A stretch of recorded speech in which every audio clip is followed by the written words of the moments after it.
stranger to this level of success. Won the San Diego Regionals, I believe it was, this past year. You know, has had just an incredible career in the Pokemon trading card game.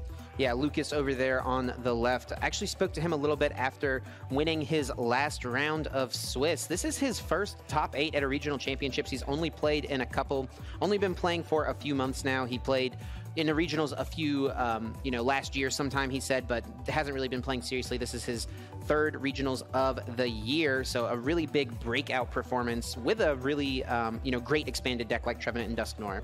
Yeah, and this is the thing about regional championships. This is where these sort of careers are made. You know, we see the Justin Bokharis of the world, we see the Andrew Mahones of the world, but they all had to start somewhere. And at some point, they had a first regionals top 8. They had, they're playing in their 3rd or 4th regionals of their lifetime, and that's exactly where Lucas is. And he can take down this regionals. He can have a spot in history. Yeah, taking a look at Lucas's accomplishments. As we said, top 8 Collinsville regionals. This is it for him. He is really looking to make a name for himself here. We've seen it before in the Pokemon trading card game where a player comes in and, doesn't really have much success in the game and is able to win a regional championship and then just able to propel that momentum moving forward the rest of the season and really make a name for themselves. Yeah, absolutely. I mean, the prizes associated, the points, the prestige with just being crowned a regional champion, or even making it this far in top 4. Again, everyone has to start somewhere. This might be Lucas's weekend. You'll also see Justin Bokhari, of course. What can we say about Justin? One of the most decorated players in the game, constantly chasing that kind of top 16 in North America race that I think the game's very top players are constantly focused on. Yeah, absolutely. Finishing in the top 16 of each quarter does award each player in that 16th and up spot a travel stipend towards the next international championship, and Justin is always a player competing for that. As we do see, he has won a regional championships already this season in San Diego. Also got top 4 at the Memphis regional championships. You also see, dating all the way back to 2008, that top 16 at the World Championship. That shows you how long Justin has been involved. I mean, 2008 has to be the top 1% of players still playing now. You've talked a lot about this weekend about how people have started playing in the past couple of years, and Justin is no stranger to the Pokemon trading card game. He's no stranger to this level of competition. Yeah, lots of players have just gotten into the game recently. It's never too late, even though people, we see it right here. Justin's a player who's been around forever. He's been playing since he was young and is still competing at the highest level. And over on the other side, Lucas, of course, someone who is very new and able to still find success. So really kind of a cool showing here of the old guard versus the new. Absolutely. So we saw how it played out. Justin Bokhari kind of did what he was supposed to do, I feel like, in the top 8 to advance here. And you think that he might even have more of an advantage. He's teched for the mirror match, and are you betting that Justin's going to take this one down? Yeah, I feel like Justin has the answers for the mirror. He already, played it obviously in top 8, so he should have some sort of a game plan, but Lucas is going to do everything he can to stop that, wants to find the win himself. Looking at the prizes, Lucas does prize his A-Spec and that second Trevenant and Dusknoir, which could be problematic, and Justin does prize a 1/1 Melodic line. And we saw that Milotic line being so important for the kind of just the strategy of this deck to actually work with the kind of Ace Trainer Melodic combo. So not having access to that at least once can be really backbreaking.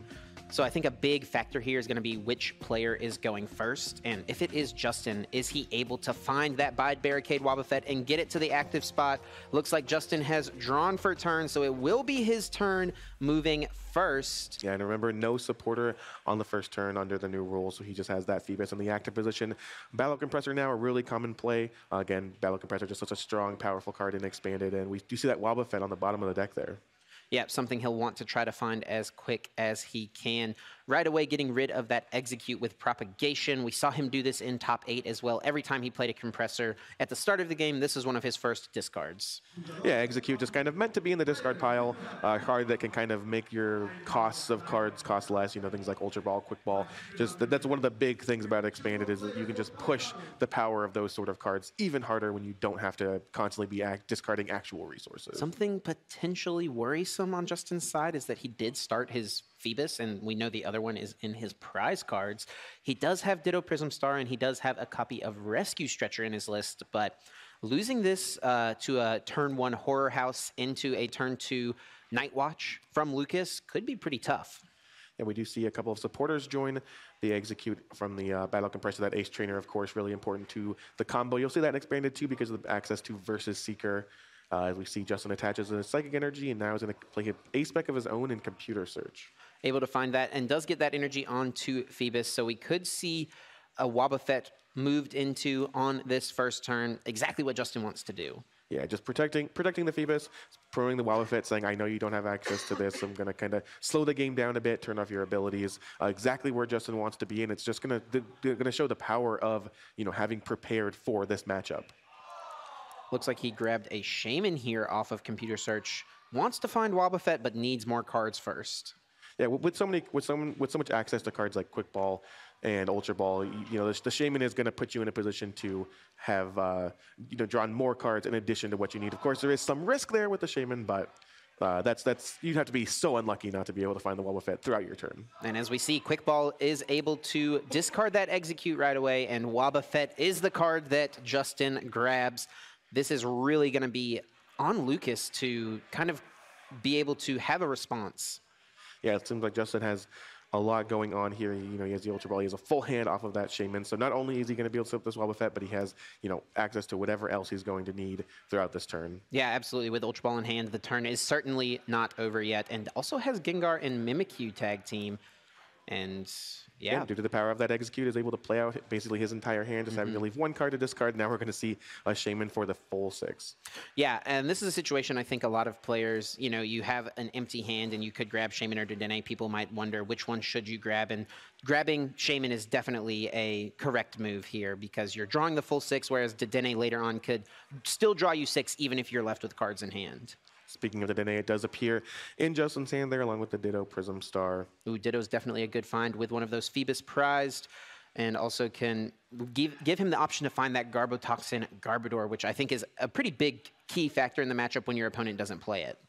There's the namesake of the deck and the Trevenant and Dusknoir GX. Justin just filling his bench, considering if he wants to commit the Ditto Prism Star. Turns out, looks like he does.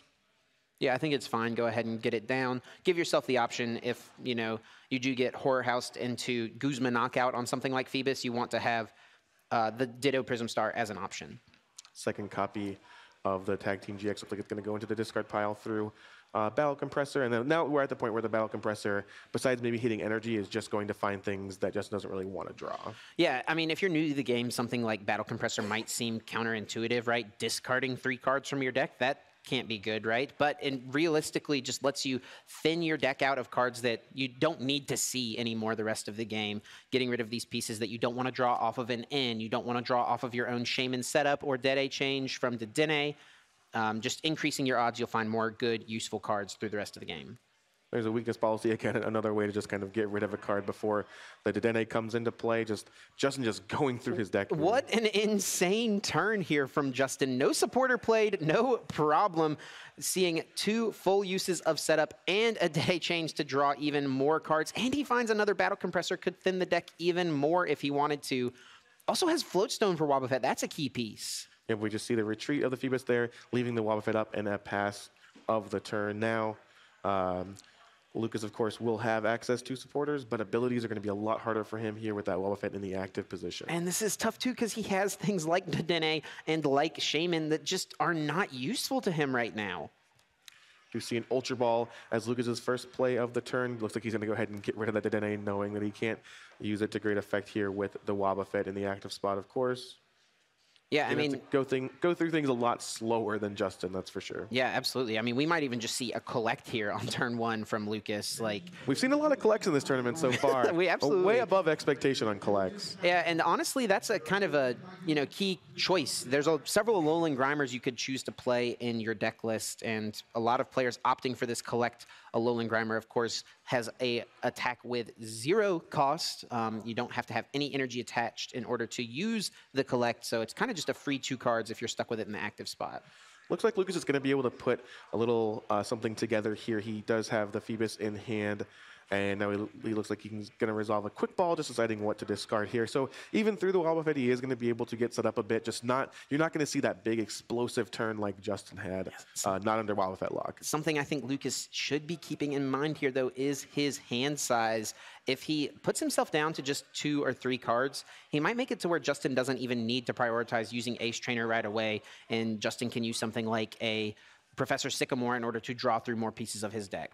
Yeah, letting your opponent kind of get the lock up, as it were, with the Trevenant Dustnor without having to commit to the Ace Trainer can be really, really hazardous if they can just play their supporter to draw themselves cards, not have to worry about that piece of the puzzle, as it were, and just rip your hand apart. All right, and we have just gotten an update on the other side of the bracket. The other top 8 match has concluded, and John Mustoy was able to take down Andrew Mahone. John will be the other top 4 player facing off against Colton Day.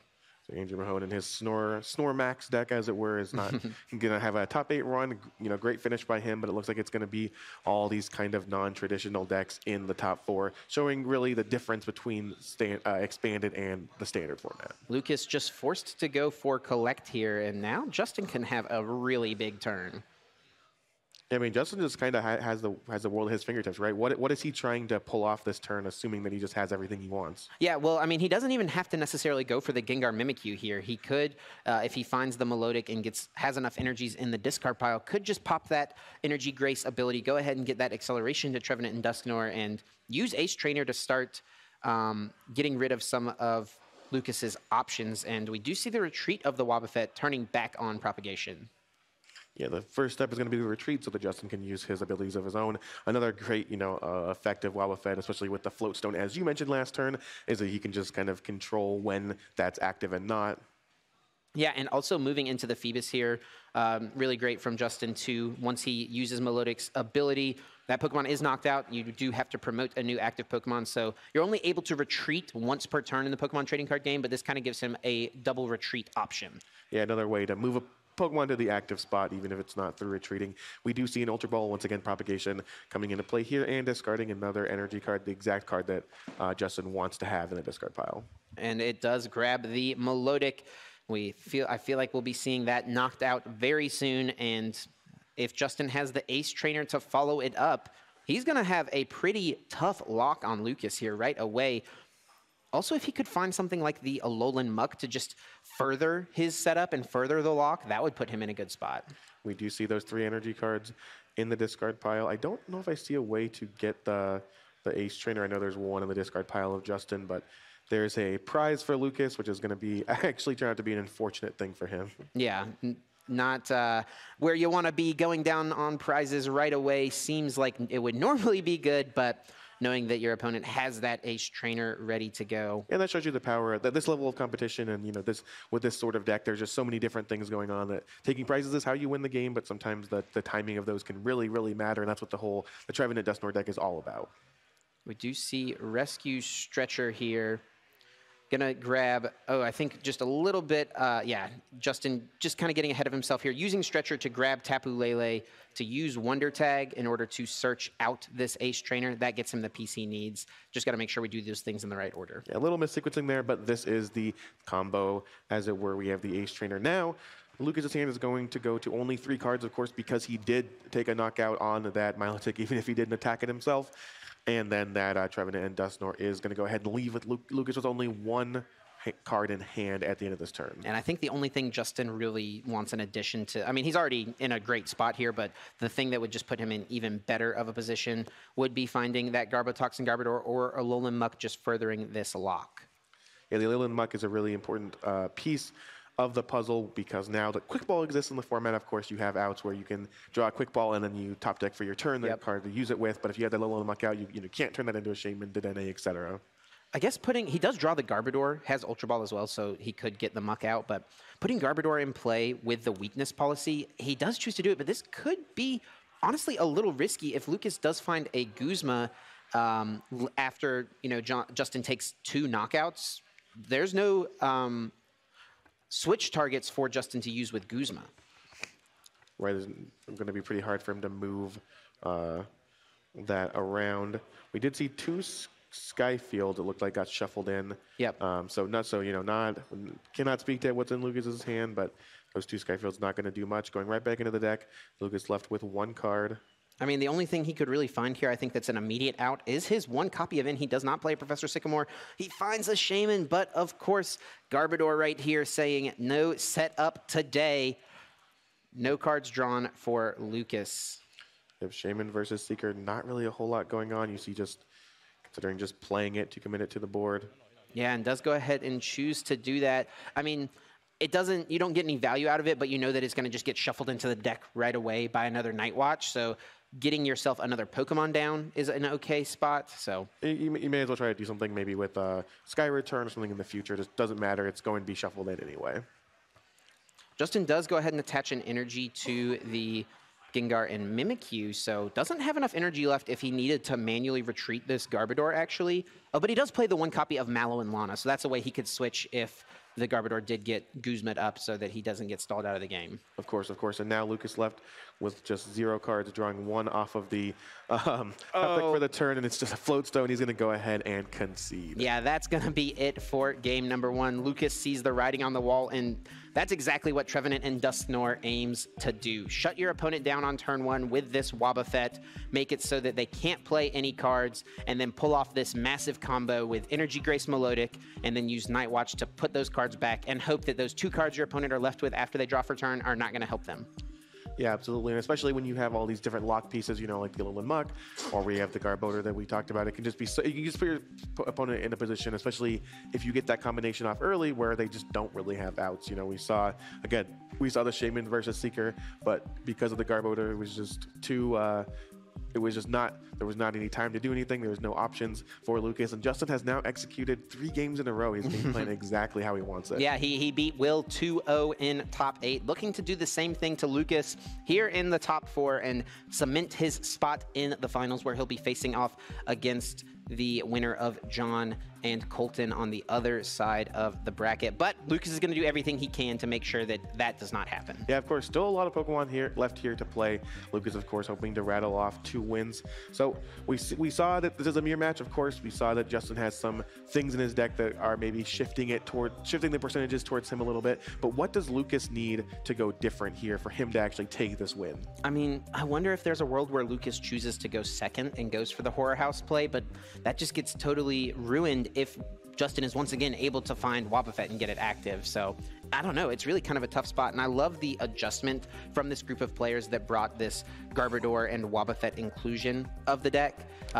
This is a deck that's been really popular in Japan the past few tournaments. Also, of course, Pablo Meza got top 8 with it in Dallas. The Garbodor and Wobbuffet, a big innovation on the list, and really, as we saw in that first game, makes a big difference. I think that was is it Kenny Britton's list? That's right. What we're hearing here? It looks like Kenny Britton was lost his winning in, but was able to supply the sauce, as it were, with a few of these players. Absolutely. Justin and Will, of course, both making top 8. Another player in Isaiah Bradner did lose his winning in. So, I mean, the list was obviously very solid and had lots of players finding success with it. So we do see Lucas is going first here. Opens with that Gengar and Mimikyu GX. First play will be a Battle Compressor. You'll see that a lot through these decks. Battle Compressor is just one of the most powerful cards and the thing you really want to search your deck with early and kind of determine how the rest of your turn is going to go. Yeah, and I think here Lucas wants to have a really explosive turn using lots of Shamans, lots of Dedenes, get through as much of his deck as possible. He knows Justin is going to probably be aiming to go for the Horror House GX on his first turn, so you know, Justin's in a position where he can still pull off the combo before Lucas is really able to do anything. So what Lucas can do best here is thin his deck as much as possible and make sure that all of his top deck outs are going to be live. And he's doing a great job of that right now by going ahead and getting rid of this Professor Sycamore. Yeah, Professor Sycamore in the discard pile of the Battle Compressor. Of course, there's an energy committed to the Gengar Mimikyu. Remember, no supporters allowed to be played. Oh, he doesn't have a very good hand. Just a bunch of Sky Fields, it looks like, and he has to pass the turn back. Oh, that is not what Lucas wanted to see, and Justin already a much better start. Ultra Ball means that he has Dedenne options, he's got Shaman options. Way, way better on Justin's side. Yeah, we could just see Justin actually just have another big explosive turn here. Lucas did get to go first, but didn't really make much of it. He couldn't really do a whole lot. And now we might just see, again, with that Ultra Ball, with these different search cards, we might just see a big, you know, multiple Shaman Dedenne turn out of Justin. Yeah, and if Justin can find his own Gengar and Mimikyu GX, I mean, there's potential for Justin to win the game in just 3 turns. Using Horror House GX, Lucas can't play any cards. Then Justin pulls off the strategy by knocking out the Melodic, getting those energies on the Trevenant and Dusknoir. H-Trainer, put your opponent to just 1 card in hand. If Lucas doesn't find anything on that 1 card after the 150 damage hit, the game will be effectively over on the next turn, and Justin will move on to the finals. And so we've seen Justin just kind of masterfully execute.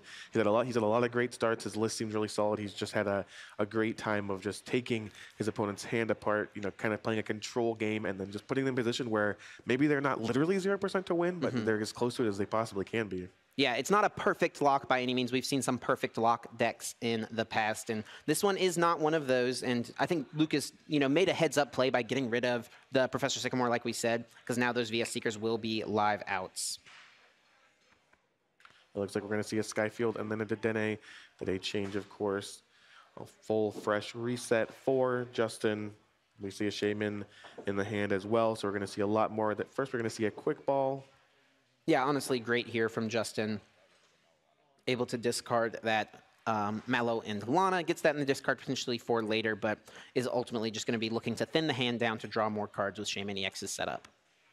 Yeah, taking a look at what he wants to get with the quick ball, it is going to be the Phoebus, a really intricate part of the strategy, of course. We can't really do it. You can't really pull it off without, the Milotic accelerating the energy and then, of course, turning on the Ace Trainer. So still a lot more to go here from Justin. We see a setup going to be for 4 fresh cards. Another quick ball is drawn. Oh, and those are the 2 last cards he drew. Those are the 2 last pieces he needed of the puzzle. Energy plus Floatstone, a way to move Ditto Prism Star and get this attachment to the Gengar and Mimikyu. And I believe he's still got another Shaman in hand. Yep, so just as you said, we see the Floatstone immediately get attached to the Ditto. Energy immediately on the Gengar and Mimikyu. Looks like he's considering if he wants to play out his hand anymore. He does have another Shaman, of course. I think the only thing really missing for Justin here is the fact that he hasn't found a way to discard too many Psychic Energies yet, which is what he'll want to do on the next turn. There's another one drawn, and he does have Quick Ball. Yes, he does have an out to discard there. It looks like that's what Justin's thinking about here. You can see the body language in the hand just kind of counting up. Okay, what do I want to do? Looks like he's going to go ahead and commit the retreat first. He doesn't quite have everything he needs here, honestly. He's also missing the Trevenant and Dusknoir, so a pretty solid turn 1 from Justin, but definitely not perfect. And we do see that GX marker flipped, of course, that Horror House GX used. Now, no cards can be played on Lucas's side. Now, I wonder here, yeah, it looks like it. Lucas not able to play any cards, but still can attack. He uses his own Horror House GX. And just effectively restarting things for everyone. You see Justin just draws and passes right back, and now we're in a position where it's Lucas's turn again. He can play cards, and not really that big of a deal from Lucas there. He does use up the GX attack, but that's about it. Yeah, and he can burn some cards here to draw with the Shaman EX in his hand. Field Blower gets rid of the Stadium and Tool card in play, can replace the Stadium right away with his own Skyfield. Normally, after you use Horror House, you're looking to have a really great turn where you utilize Melodic, you go ahead and get some more energies in play, but not an option since the Phoebus just came down this turn. And maybe we could see him even just go for like a Poltergeist. Yeah, it is kind of awkward when you use that big GX attack and then have to kind of, that was your second turn of the game in which you didn't get to do anything else. So you're still behind a turn here, but Lucas does refill his hand with that Shaman and has a lot of turn left to play. Trainer's Mail looking at the top 4 cards. Does find an Ultra Ball. This could find him, something like that Trevenant and Dusknoir, or even get him ready for a Melodic on the next turn. I don't think Justin has too many trainers in his hand, so I don't think Poltergeist would do too much damage. But even if you're just doing, if you find 2 trainers there and do 100, that sets it up to be knocked out by Trevenant and Dusknoir later on. Yeah, sure. Chip damage can be really important. If players are playing a game where the lock isn't going to be established and early, where you're going to just have to attack, you're not going to be taking big 1 hits, but you can definitely chip in and kind of wear down these big tag team Pokemon. So another Ultra Ball here. Probably going to find a Shaman EX or a Dedenne, just really wanting to draw more cards. I think probably the best option here is going to be using Poltergeist, just getting some of that damage in play. Not realistic to attack with anything else, so that might as well be your play. And we're going to see that Shaman come down and, again, just, fill the resources, get Lucas through his deck, and he's in a much better position than he was in Game 1, that's for sure. Oh, yep, he's gotten to play cards this game, so that's definitely a plus. I think we literally saw 2 cards hit the discard pile before Lucas before Justin started taking KOs. Yeah, so getting his hand torn apart, not much he could do. So he's at least playing in this game. And again, the Horror House on his side did shut down Justin for a turn. So things are kind of back to parity. Grabbing another Phoebus here is a really heads-up move. He knows that Justin can kind of pop off and maybe get some sort of Guzma play onto a Phoebus to take out the only option for a Melodic. Also doesn't know maybe if Justin has something like Counter Catcher.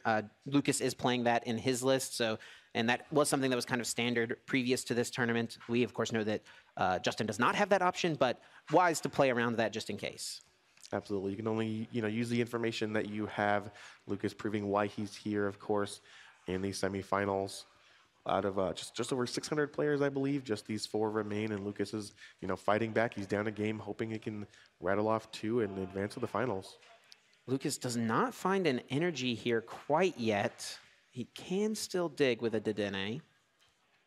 It's like Pokemon Communication is going to put the Milotic back in the deck. Definitely don't want to have to discard that if you don't have to.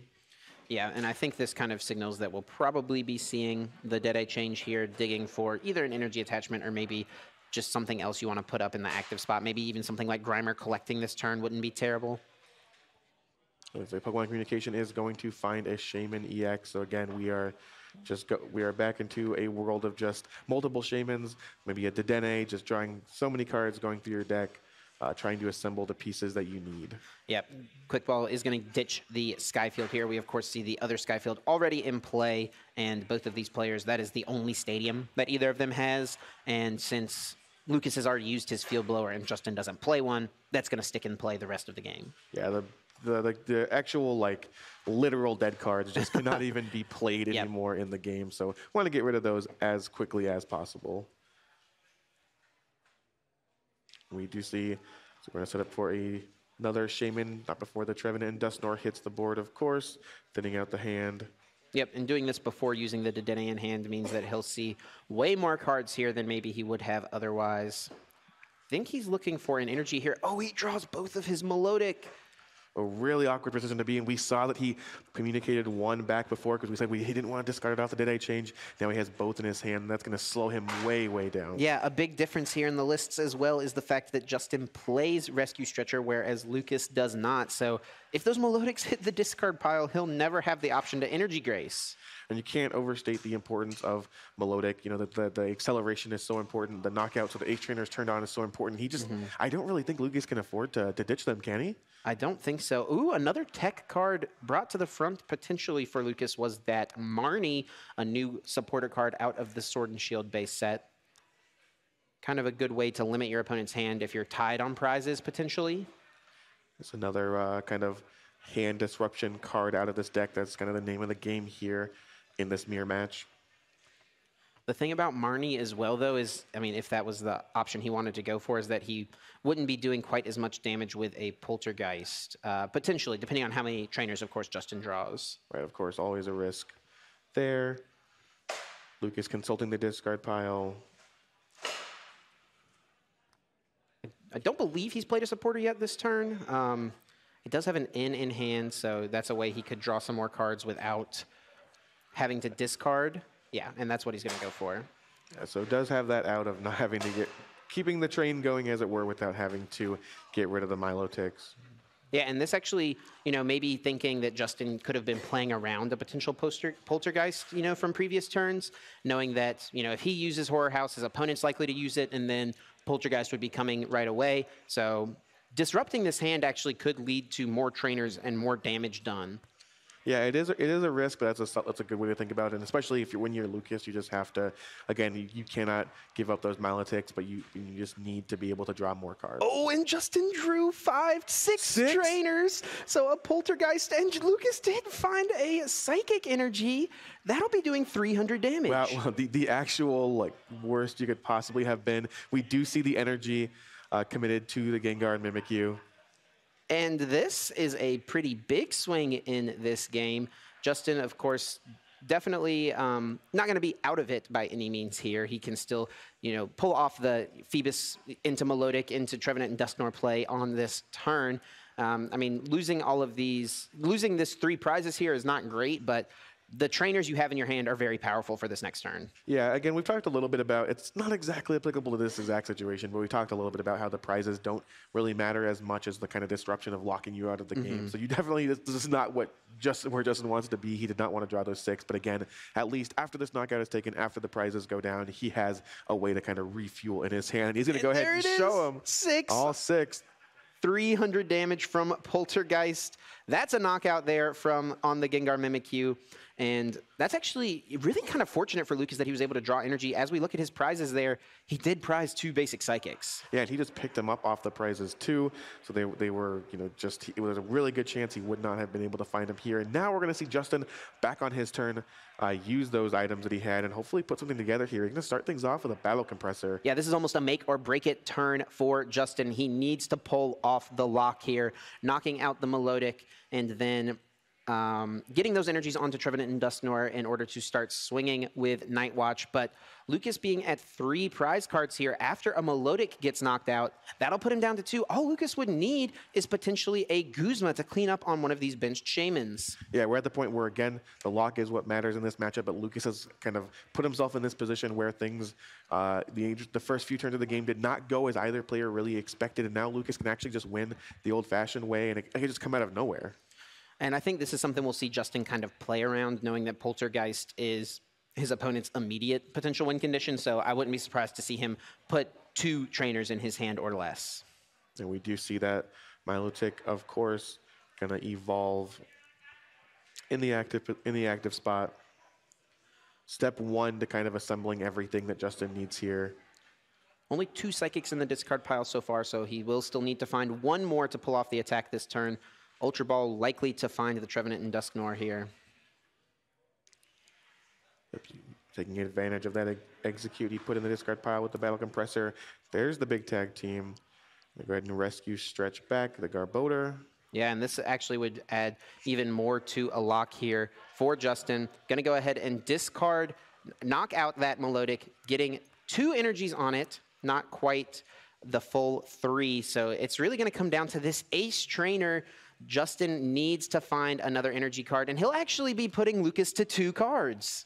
Yeah, so it's going to be 6 for Justin, Lucas for 2 for Lucas. This is kind of the power of doing this sort of thing early, is now he's on 2 cards. Justin does need to find an energy, but if, of course, with only 2 cards in hand, he will only have the top card of his deck to save him, unlike when you Ace Trainer and your opponent still has 1 in addition to the top deck. Absolutely. Now both players presenting for the cut. Big 6 cards here from Justin. Needs to find an energy to stay in the game. 5 and 6 does not find one. He does have some other options. He can still dig. He found a Shaman EX, so not over for him yet. They're going to go ahead and thin his deck out again. This is another power of Battle Compressor here. He's saying, okay, I don't need this Muck. I'm not really worried about, or this Grimer rather, I'm not really worried about the Wobbuffet anymore. I just want to give myself the best chance to hit this energy because I need to stay in the game. Yeah, absolutely. He has a Phoebus as well. He can throw down the bench. Of course, Skyfield increasing both players' benches to a total of 8. It looks like the deck is pretty light there from Justin. Not too many cards left, but certainly not a guarantee. 3 4 cards. fresh cards. Okay, there's the energy. Finds 2 of them, so he'll be in a good spot here. And with the into 2 as opposed to Ace Trainer, Lucas will be left with no cards. Yep, and we are going to see the next Battle Compressor come down and just say, Justin's saying, okay, I have the attack this turn. I have kind of what I need, but now I just want to thin out more. I want to make sure that I have no bad cards left in my deck, or at least as few as possible before I execute this next step in my game plan. Yep, not going to be using Weakness Policy here, not using Gengar and Mimikyu. Quick Ball, not super likely to be relevant. I wonder if he had the tool in his hand to combine with this and get even more of a lock. Yep. And he does indeed. There's the Float Stone. There's the energy. Just 2 cards left. Those are going to be shuffled back in, Milotic and Versus Seeker. And also, Justin, like we mentioned, did leave himself with just 2 trainers. So Lucas will not be able to just win off of a Guzma Poltergeist on to a Shaman EX.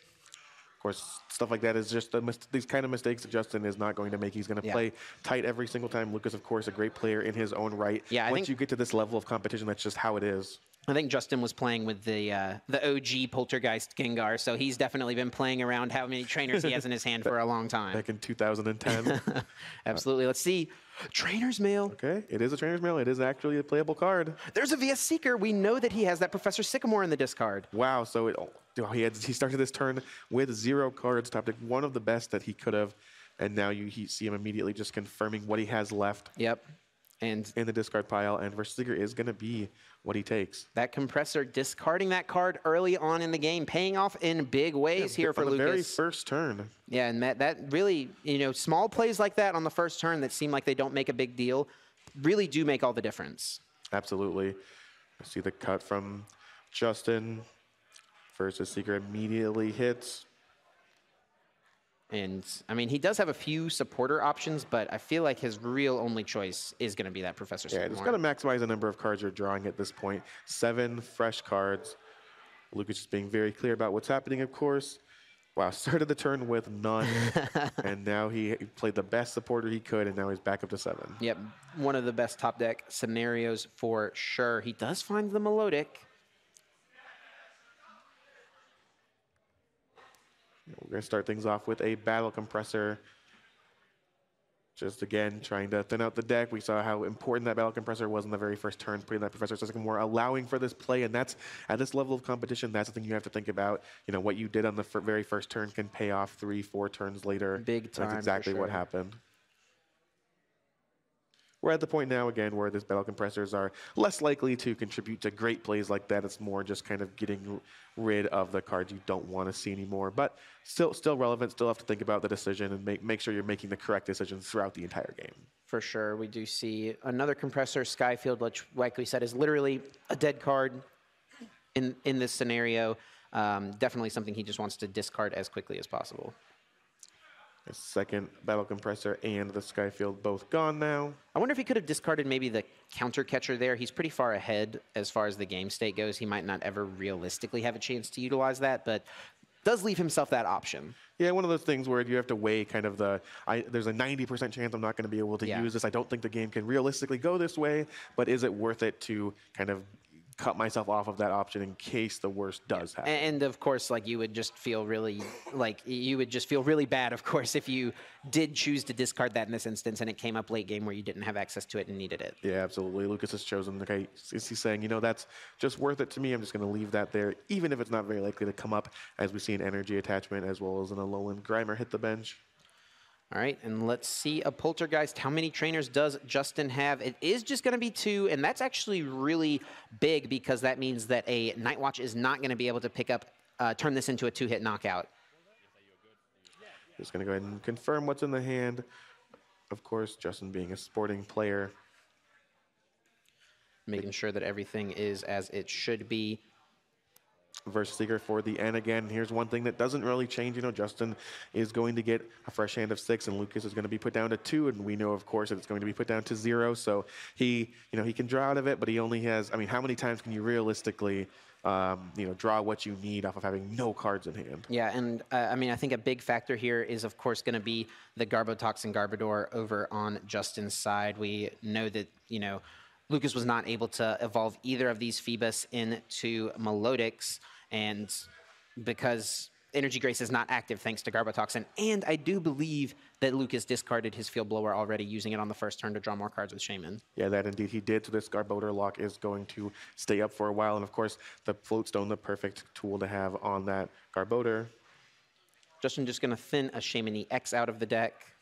He has a very, very thin deck, and this is kind of just what you see in Expanded. All these decks are so turbo, they draw through their resources so quickly, and Justin is taking a knockout here, moving down to just 3 prize cards, and both of the cards get shuffled back into the deck for Lucas. Can he top deck once again? Yeah, we saw him do it last turn. We saw the Trainer's Mail turn into a very solid turn for him, but you have to remember too that every time that he does that, every time he draws a Trainer's Mail, takes a VS Seeker out of his deck, plays a bunch of cards off the Sycamore that he drew, he is reducing his chances. He is getting rid of those powerful cards. I couldn't quite see what it was. It's another Trainer's Mail. He's going to find 4 cards with this. Can he find VS Seeker once again?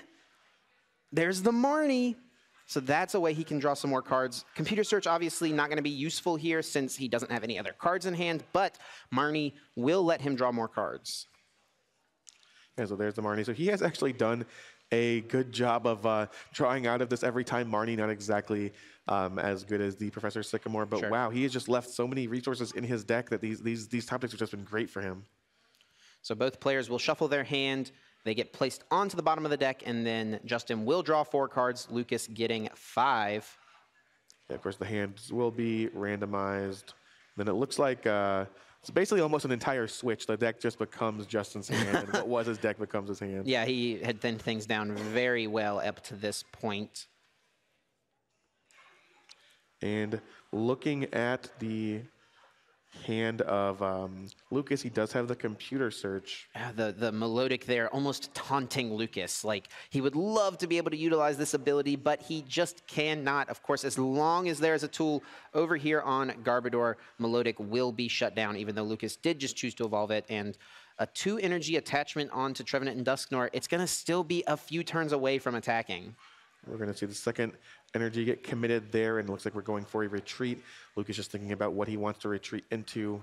A Lowland Grimer may be the option here. Yeah, I do believe there's only like 2 cards in the hand right here for Lucas, so he knows a Night Watch is coming. Drawing 2 cards with Collect means that he'll have more options potentially moving forward. Yeah, he's up to 5, but it's not going to matter. I mean, Justin's just going to keep, whether it's something like an Ace Trainer or just an end's the easiest, cleanest way to do it here. Just going to keep resetting that hand. Would be interested to see how many more Versus Seekers or Ends or things like that Justin has left, how many more times he can pull this off. He's definitely pretty low. But he doesn't really need to do it that many more times, fortunately, especially if we can get a turn where Lucas just doesn't have to worry about it, and the cards in Lucas's hand aren't great to start with. A Computer Search and Melodic go back. Can Lucas draw a useful card here? Once again, he's done it twice in a row. For the 3rd time in a row, can he do it? I mean, I guess he just needs an energy here is the main thing. And he can start attacking on his own side. Let's see it. Oh, I don't know. He's taking some time to think about it here. We see that Phoebus move into the active spot.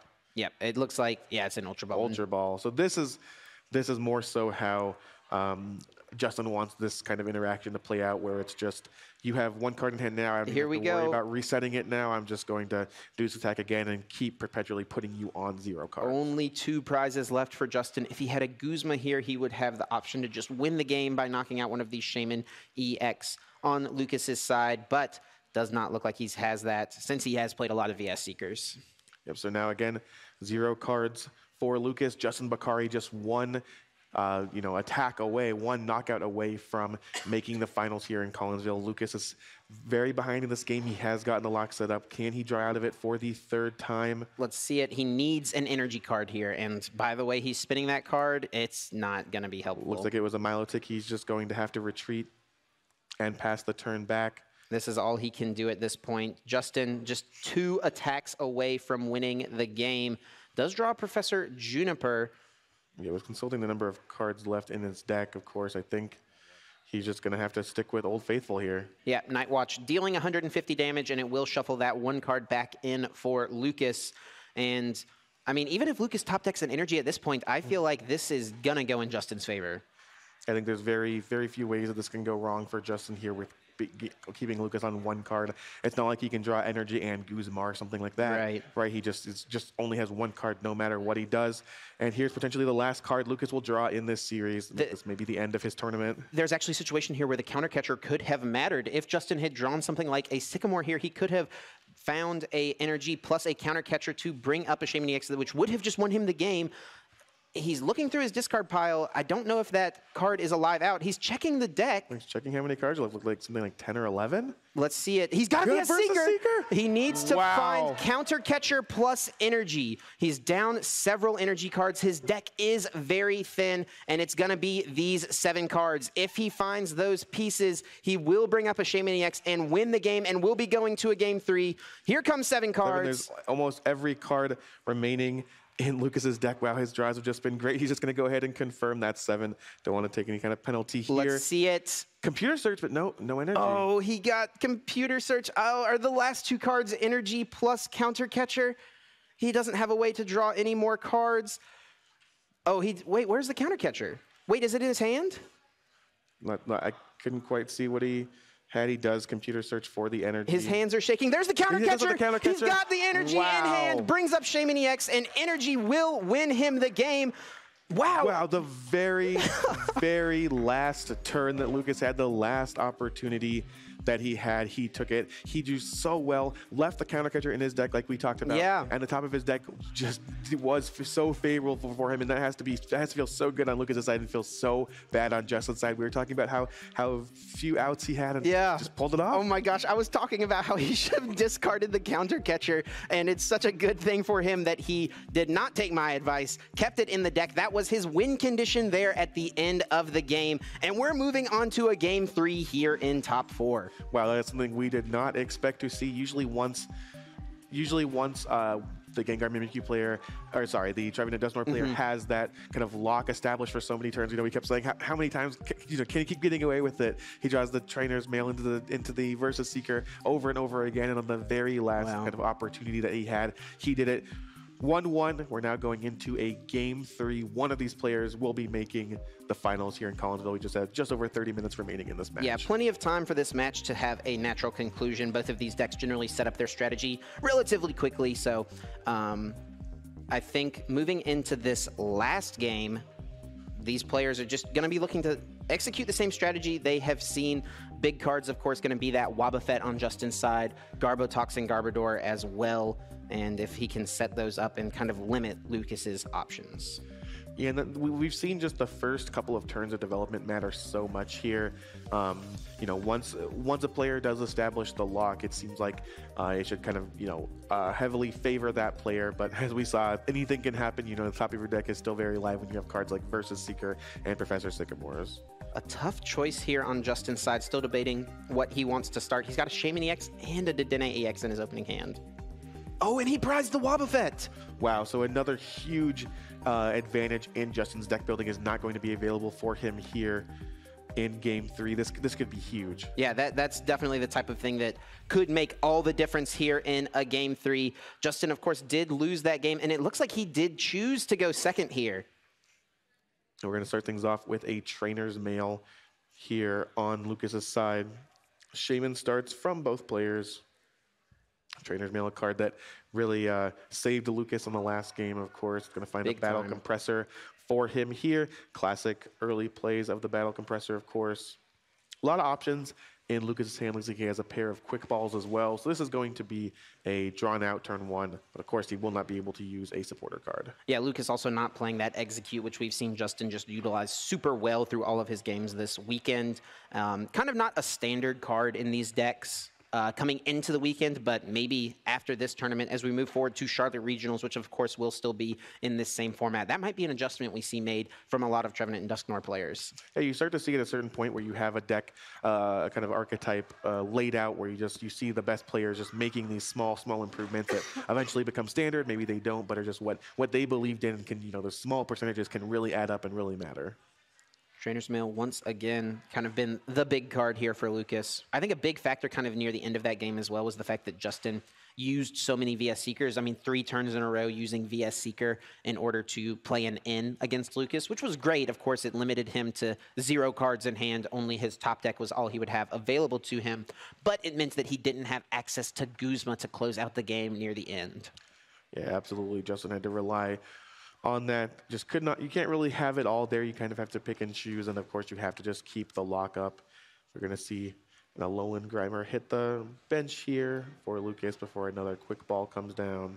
Yep, discarding another energy. You, of course, love attaching energies, but this is a deck, like we've seen so much this weekend so far, that you really want to get those energies down in the discard for Energy Grace. Yeah, so reliant on that Milotic one huge piece of the puzzle. Another huge piece of the puzzle is a Shaman here. We've seen the best turns from each player on either side just have to be, multiple Shaman turns, maybe a Dedenne as well. Just drawing so much and, kind of going through so much of your deck. We saw the game end with only just a few cards left in deck for each player last game.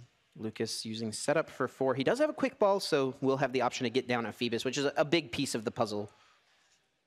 Yeah, Phoebus is absolutely where he wants to be here. You need to be able to have that Milotic. We saw some awkwardness in his hands earlier, where in the last game where he had multiple Phoebus, multiple Milotic, could not evolve them. Maybe had to discard the Milotic, had to play a little bit different because of that, just showing how important Milotic is to the overall strategy. Gonna go ahead and grab Gengar and Mimikyu, and this is actually kind of a key point from Lucas's list as well. Most of these decks do play 2 Gengar and Mimikyu, but Lucas only including 1 in his list. So he knows he has higher odds to draw into something like Phoebus or Ditto Prism Star or even Trevenant and Dusknoir. So going ahead to grab the 1 Gengar and Mimikyu makes him much more likely he'll get all of those pieces here on this turn. We do see the Gengar Mimikyu hit the bench, and now we're going to see a Dede change. A couple of supporters looks like hitting the discard pile. 6 fresh cards. Does get an energy to attach this turn. Also a compressor so he could thin some more pieces out. Yeah, so this turn is not quite over yet. Yet another battle compressor. Needs to consult the discard pile, just make sure he has the proper amount of everything in there before he starts discarding what could be valuable resources for the future. Yeah, absolutely. We might see him discard a Sycamore once again. That was a big piece for him, being able to Trainer's Mail into those VS Seekers being live draws. Gonna also just discard some of these useless cards. Weakness Policy, of course, not gonna be a big deal. It looks like some consulting there. Looks like there's going to be a Weakness Policy and 2 supporter cards, the Ace Trainer and the Mallow and Lana. Nope, just taking a look at the N as well. One of the really biggest differences between, as I'm sure you've seen if you've been watching this match, between the standard and expanded formats is the access to Versus Seeker and how important that can be. Oh, makes such a big difference. It allows you to play one of tech supporters, things like Mallow and Lana, over in the standard format when, you know, we see just so many different engines between the 2 formats, you know, much more tag call over in standard where people can pull out, you know, they're playing multiple Mallow and Lanas in their list. Here in Lucas's list and also Justin's, just having that 1 copy, they still have the option to use it multiple times thanks to Versus Seeker. We're going to see a retreat of the Shaman there. Gengar and Mimikyu hitting the active spot. And after all that, Lucas is going to pass. Of course, no supporter, cannot attack.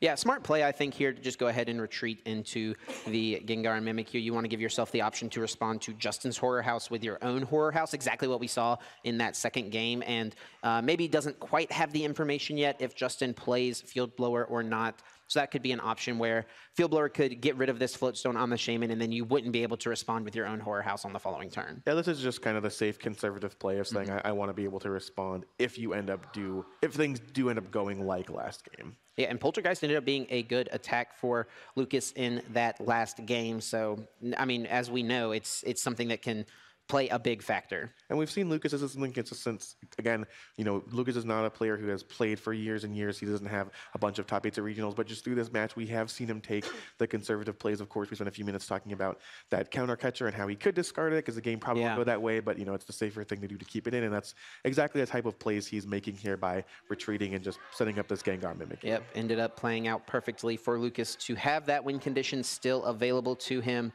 Finding exactly what he needs off of that 1 top deck card. Really just truly an exciting game in game number 2.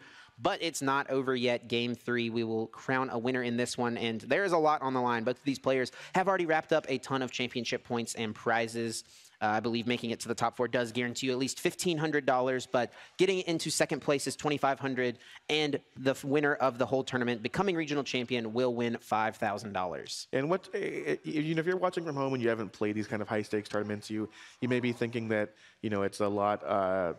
You know, you might be happy with the top 4, which, you know, no one can go away saying, oh, you know, I did bad at regionals if you made top 4 or got second or whatever. But in the moment, when you're there, when you're in the elimination rounds, all you want to do is win every match, and no matter how close you get, if you end up losing at any point, it's going to sting. Really, really smart play here from Justin, using his supporter for the turn as a Guzma to bring up this Dedenne GX, looking to, of course, use Horror House GX on this turn. Meaning Lucas won't be able to respond with his own Horror House like we saw in game 2. Yeah, just what we talked about. We saw Lucas make those plays in order to guarantee that, you know, quote unquote guarantee, but we see the Guzma come down, and now Justin is able to just basically just say, okay, if I Horror House, I'm just going to kind of lock you out of your turn. And there's still more to do. You know, Justin's still going through his turn. This is not all that he's done. All that he's going to do. Of course, his supporter for the turn is used up, but he is still building. Yeah, there's so many ways to draw cards. Of course, he's got the Dene GX that he has already used, and 4 copies of Shaman EX. So lots of cards will be drawn still on this turn for Justin. Floatstone on the Ditto. Looks like we're going to see a Skyfield before a Shaman for 5. I think Ultra Ball is the last card in Justin's hand. Yeah, and a great card to leave yourself with as the last card. You can still thin your hand down on the other side of this setup and continue to draw cards with another Shaman EX. Yep, and there is the Trevenant and Dusknoir filling the 5th slot of the bench, but of course that Skyfield means there's a lot more Pokemon that can be played down here. We do see that Ultra Ball coming down. Yep, can draw more cards here with Shaman EX. I think also still looking for a Phoebus here. If he can get a Phoebus down and, you know, get Melodic plus Garbodor on the following turn, he'll have that full lock that we've seen in the other 2 games. Absolutely. We see Justin actually just not using the Execute, just choosing to discard 2 cards in his hand just to have less cards. Yeah, draw more cards off the Shaman. Exactly. Lets him draw more cards here. Does go ahead and choose to put the Floatstone on to this Gengar and Mimikyu. That won't give him that option we saw in the first game where he hard retreated a couple of energies off in order to put them back in play with Melodic, but looks like he did draw an Ultra Ball. Also using up a few of his Floatstones that we saw come into play on a Garbodor in the future, but of course there already is a Floatstone on that Ditto Prism Star. And here's a Phoebus. After all this turn, that is the first Phoebus that's going to hit the bench here. But again, a really important part of this strategy. And sometimes all you need is 1. Yeah, generally games in the expanded format take less time as far as turns go, but end up taking more time than in standard because of how long these turns are. And we just kind of saw that play out for Justin here, where he pops off, plays a ton of support Pokemon, and uses Horror House. Lucas, unable to play a card, just has to pass it back over. And Justin now looking to set up that full combo with Melodic and even finding a Garbodor. Yeah, Garbodor was the top deck, and now we see the Melodic. There's the prize for Lucas. Energies right onto Trevenant and Dusknoir. So he needs just a few more things here. He's got the Ace Trainer in hand. He's got the Garbodor. One more piece really needed in order to solidify this lock. So here we go. Here is the Ace Trainer. Of course, Lucas going to be put on 3 cards. Justin all the way up to 6. Yep, has to find an energy here. It would feel really bad to do all of this and get the Garbotoxin lock, get the Melodic down, Ace Trainer your opponent to 3, and then miss a energy off of these 6 cards. Yeah, typically you want to get in a position where you can use the Milotic for full value and get 3 energy, but it looks like... Oh, he whiffed! He just missed. He doesn't have it. He has an Ultra Ball in his hand, but by putting Garbotoxin in play, he cannot draw cards with Shaman. And of course he's going to commit the Phoebus to the bench, but it cannot evolve this turn. I mean, I wonder if Justin could have not put the Garbodor in play and just played the Ace Trainer and tried to, you know, wait and see if he got an Ultra Ball to continue to dig, but... I mean, that means that you have to find the Garbodor on the other side, and it's just going to have to be a pass. Yeah, just as a pass. Wow, the luck of the draw here over these past 2 games has not really worked out for Justin here. He's setting himself up as well as he can, but has had to commit that Garbodor, and then did not find the energy, could not keep going. And you even see when Justin passed, Lucas was like, "Oh, okay." Took a few seconds to really start his turn, believe what was happening after getting locked out last turn with a Horror House GX. One thing, I mean, of course, Justin does still have going for him is the fact that Garbotoxin Garbodor is in play. So Lucas, of course, with no Phoebus, doesn't even have the option to Melodic, but moving forward in this game, won't have that option unless he finds his Field Blower, and then also can't use things like Setup. Yeah, certainly not the end of the world for Justin. You just see, you just talked about, how every turn in Expanded is long and you're making lots of game actions, but the number of turns is relatively little. And what that means is that there's this amazing pressure on every turn to kind of execute what you're doing. And so Justin having to take a turn off, even though it was most of what he wanted, even though he ended with a Garbodor, is just not where he wanted to be. He's still very much in it. He's still ahead here, but you just want to get your maximum value out of every single turn. And it looks like, oh, it's actually going to be a collect. I thought we might see a Horror House here, but maybe Lucas wants to leave that Pale Moon GX option open to him. And we did see some talk earlier before the top 8 started about how different players can approach the matchup around which GX attack they wanted to use. Of course, in Justin's top 8 match, we actually saw both players relying on the Horror House, but of course that Pale Moon is an option as well. Yeah, Justin did use it in the first game of top 8, actually. So, like, he had the option to use both attacks, so both can work out for him in the matchup. But ever since then, it has been all Horror House GX on both fronts. It doesn't seem like there's really a clean answer for the matchup specifically. It might just be where the game is, what's specifically happening within the game. Ultra Ball does find another Melodic, probably just thinning it out of the deck. Of course, can't use it because of Garbodor. And going to go ahead and bench Trevenant and Dusknoir and Ace Trainer once again. Oh, man, it would be so unfortunate for Justin to whiff here twice. We're going to see the shuffle in. Here we go. 6 fresh cards. And his deck is very, very thin. It's pretty low odds that he would miss an energy here, but it is probably still statistically possible. So really hoping to find an energy and get this lock off. And here we go, just 3 cards for Lucas. We've seen Lucas, we do have an energy from Justin, thankfully. Oh, but the thing is there's a ton of trainers in his hand, and Lucas with 1 energy already on Gengar and Mimikyu. I think we'll probably see Justin try to play something like this Quick Ball in hand to thin his hand down. No, gonna choose to just take this knockout. We're gonna go ahead and leave Lucas with only 1 card. Looks like the catcher and the Vert Seeker are getting shuffled back in. And I think that 1 card, I'm not positive, but I thought I saw 2 VS Seekers in his hand. So there's a chance that that Lucas will be able to draw out of this once again. And if he finds an energy card, Justin has 6 trainers in his hand, and he'll just take a 1-hit knockout with a Poltergeist. Wow, we've seen this happen so much to Justin. Just the cards in either player's hand just not working out optimally for him, and that could continue to be the case as it is a Versus Seeker. Communication, that's a fine thing to discard here. And we know that did he discard that Sycamore this game? He did. Yeah, it looks like he did. He just passed over it. We'll also just looking through his discard pile, he does have an N as well. Oh, man, and this is just, I mean, really tough for Justin. I mean, you got to give props to Lucas. He's thinned his deck very well, made it so that he has the highest odds possible to hit a supporter. And, man, you could see it on Justin's body language, like, oh, he hit again. And once again. Here we go. Sycamore, let's see if we can find an energy card. And, I mean, honestly, even at this point, with 6 cards exactly in Justin's hand, Poltergeist might not always be the correct option here. You would have to, of course, hit all 6 in order to get the knockout. Oh, 1 is an energy, so it might be just short. Yeah, it looks like 1 actually is an energy here. I mean, he could even use Horror House GX here.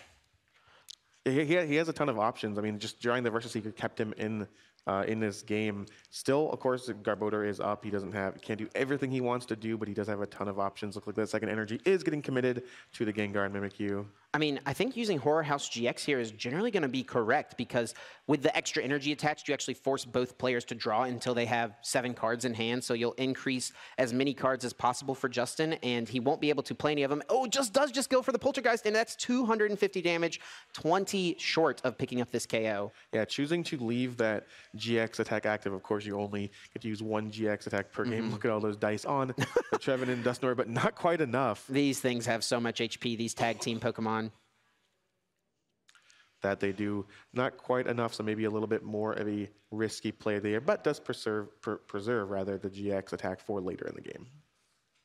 Justin now with an energy could start powering up his own Gengar and Mimikyu. That's the thing that's closest to being able to attack. He does have a very thin deck, so has to keep all of those type of things in mind. And Ace Trainer not active right now for Justin. These players are tied at 5 prize cards apiece. And of course, we won't be able to see him do the end tricks from before because Lucas is, again, 5 prize cards is not exactly how that works, although the end tricks will prevent him from decking if it comes down to that, which it looks like he has 4 or 5 cards left in his deck. I mean, yeah, he's definitely in a situation where he's got to be mindful of not playing too many cards where he might risk decking himself out with something like an N. Absolutely. Could be eyeing up a Mallow and Lana here. It would heal 120 damage, but that would still mean that he gets knocked out by a Night Watch, though he knows that Lucas is pretty far away from being able to pull that off. I mean, Lucas hasn't used his Field Blower yet. Justin does know that he plays it. We saw it in both Game 1 and 2. So if he finds Field Blower, he can definitely use Melodic and get a bunch of energies in play. It looks like we do see a second energy committed to the Gengar and Mimikyu over on Justin's side now. Justin considering if he wants to play some of these items, what he wants to do. But it looks like he's just going to go ahead and attack. Shuffle, it looks like 4 cards left for Lucas. No, just 3. Oh, no, it is. Yeah, looks like it is 4. So he will be putting 2 back. Oh, yeah, a little bit of awkwardness there. Sleeves stuck together. But yeah, nothing malicious there. We're just going to see those 2 cards shuffled back. And does put back Guzma and VS Seeker. Actually, 2 pretty, potentially useful cards here for Lucas. Yeah, leaving him with a Milo tick and one other card. Didn't quite get a look at it, but we've seen the top of Lucas's deck be very, very helpful to him throughout this series. Can he pull it off again? Yeah, let's see it. 2 cards in hand. Also wants to find that Field Blower. He's got a couple Melodics, and it is a Trainer's Mail again. That's been his card, hasn't it? It absolutely has. Let's see what it finds him this time. There's another Versus Seeker. So if he needs to rebuild, he can. He's just drawn out of it once again. Guys, Trevenant Dusknoir, there's no problem with this deck. All you have to do is draw Trainer's Mail and find VS Seeker. Just make sure Lucas is showing us how to beat the deck. That he is. Of course, that Garbodor Garbotoxin is still online, sure. So Milotic will not be there to accelerate all the energy you see in Lucas's discard pile. Yeah, gonna have to find Field Blower in combination with this. But if Lucas does, he'll actually be in a solid spot if he, retreats this Gengar and Mimikyu. We saw the Melodic in hand already, so he does have that evolution available. And if he finds Field Blower and gets Energy Grace off, he'll take a knockout on this 3 energy Trevenant and Dusknoir from Justin. Yeah, in this turn, because the Phoebus has been in play, he can actually just evolve and then not use the ability and then play something like a Sycamore and not have to just discard them. So in a little bit better of a spot than he was before. But of course, we'll need to take Garbotoxin offline before any of that really matters. Absolutely. Gonna find VS Seeker. Eyeing up a Mallow and Lana, potentially? Yeah, it looks like that is going to be what he takes here. Gonna just discard both Melodic.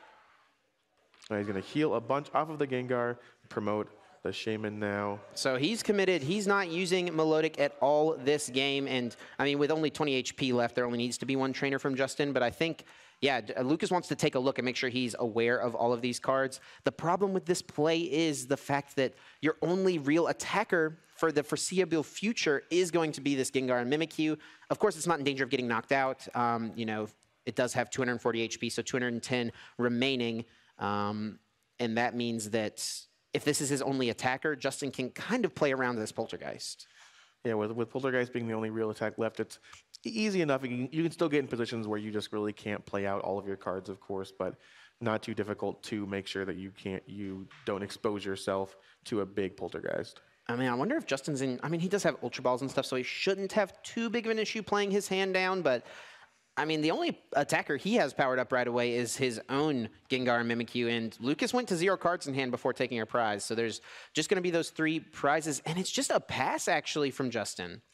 Yeah, we've seen this game. Both, game 2 was Justin sort of executing his strategy, but Lucas drawing out of it. Game 1, of course, was just kind of a slaughtering on one side. And Game 3, we've seen just be very non-traditional way of this matchup playing out. And this is actually, so Justin needs Lucas to knock out this Garbodor. That's what's locking Justin down. He doesn't have his own Field Blower in order to remove this tool to turn back on his abilities. So he needs this to go down in order to turn back on his own Melodic's Energy Grace so that he can accelerate more energies into play for Trevenant and Dusknoir. Yeah, and that's what he's looking for. He just leaves the Garbodor in the active position, saying, okay, take the knockout here. I need you to play into this for me, and it'll also turn on abilities on your side, of course. Ditto Prism Star hits the bench. Yeah, and I think Lucas should go ahead and just play as many of these cards as possible, since it's pretty likely that, Justin's going to be using Night Watch and shuffle these cards back in anyway. We do see that Horror House GX happen here from Lucas's side. He does have the extra energy, so he will be drawing all the way up to 7 fresh cards. And if Lucas can find a Guzma, this should be a game-winning play. Depending on how many trainers he just drew just now, if there are 5 in his hand, which it looks like there are, Justin's going to pick up the KO here with Poltergeist and take 3 prizes. It looks like that is the knockout here. 3 prizes for Justin that Shaman is going to hit the active spot. Justin just taking a moment to kind of look at the hand, see what exactly is going on here. And now Lucas is the one that's on the back foot. He has no energies in play, no energy efficient attackers really left to him, and he's going to go ahead and scoop the game. The hand. Justin Bokhari makes the finals here in Collinsville after a game one where everything kind of went right for him, a game two where everything went right for him until the very last moment. Game three, it looks like things were going back and forth. He was given an opportunity, but just could not quite get there. Congratulations to Lucas Benson, of course, for making it this far, but also congratulations to Justin Bokhari for being in the finals of a regional championship for the second time this season. A star-studded player, a star-studded career is just maybe might add another trophy to it. Yeah, absolutely. Definitely looking to add a nice piece of glass to the shelf this weekend. He's already secured at least a trophy and, of course, $2,500 for getting at least to the finals, but there is a lot more to play for. These players want to be crowned regional champion by the end of this. Absolutely. And, of course, you're coming away with $5K if you win this tournament. Yeah, absolutely. We've seen the power of the Trevenant Dustnor decks, all weekend. Really, we've seen 3 of them in the top 8. Justin Bokhari has become victorious. He is now in the finals. He is still awaiting an opponent. I actually think they might still be in game 1 over there. Yeah. The